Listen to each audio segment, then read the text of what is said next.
Welcome, I'm Elizabeth D'Orazio, coming to you from the Contoocook Railroad Museum, right here in the heart of historic Contoocook in the town of Hopkinton.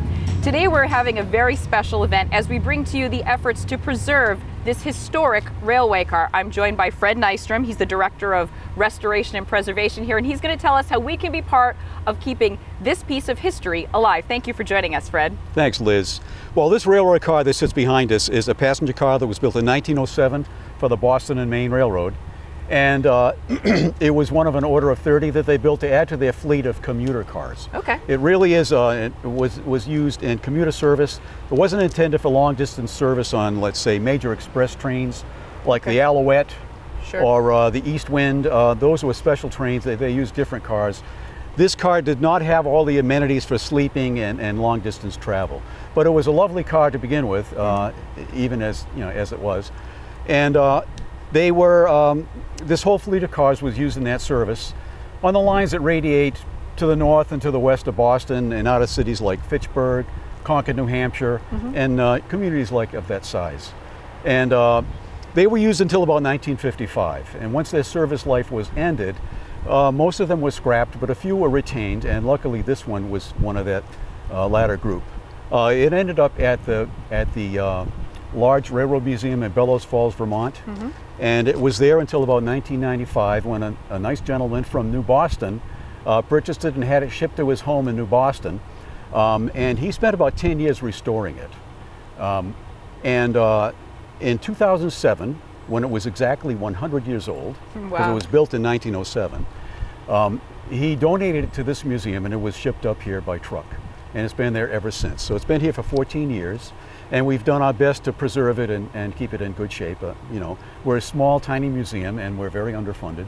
So we've done the best we can, and so that's mostly the history of it. I could go on and on about it, but I know you only have a limited time. I really would like people to understand what this really added to the museum. Over the years, you've worked very hard to actually preserve the depot itself, which is behind me, and that went from being sort of a dilapidated building that I remember driving by as a child to a fully restored historical enactment. So you can walk through and it's like you just arrived and stepped off the railway. Then we have the gorgeous historic bridge right here, and then also this year you acquired another building. Tell us briefly about the building. 3 years ago we acquired what's called the section house. It was in its original location behind the phone company on the other side of the river.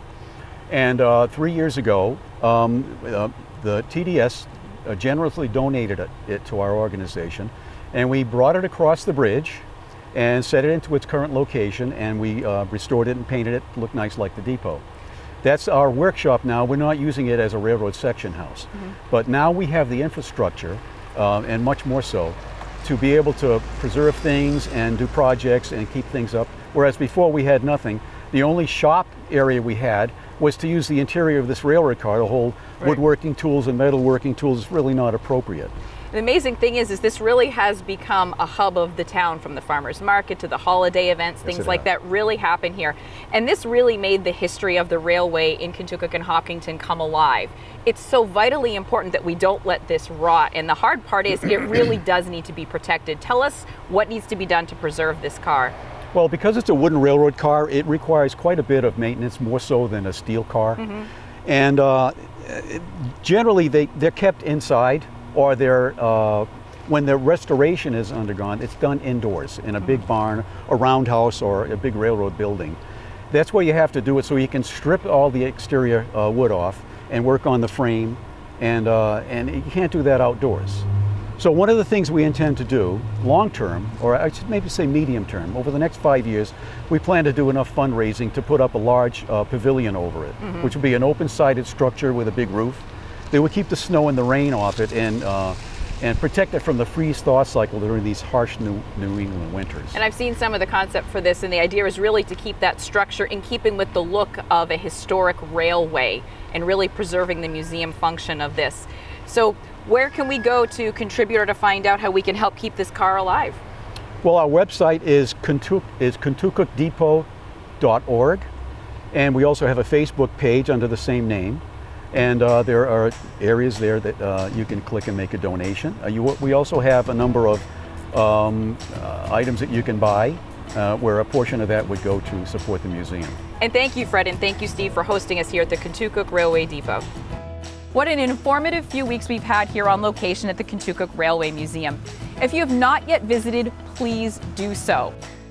And don't miss our live football game of the week at ycnnow.com with replays at WYCX on Sundays and Mondays at noon and 5 p.m. Friday night at 6:52 p.m., YCN will be live from Hartford as their Hurricanes host a Vermont Division I semifinal football game.